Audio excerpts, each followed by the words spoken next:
नमस्कार मंडळी, मी आहे आपल्या सर्वांची साक्षी। आज आम्ही चाललेलो आहोत वसईला, जे आमच्या काकी सासू आहे त्यांच्या भाचीचं ओटी भरण आहे, तिथे आम्ही चाललेलो आहे।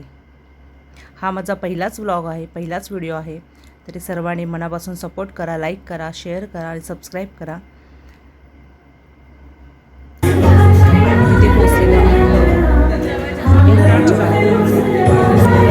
माणसं बसले। आम्ही गेल्यावर ते कार्यक्रम हा चालू झालेला होता। बरीचशी मंडळी आलेली होती। हे मुलीचे सासरे आहेत।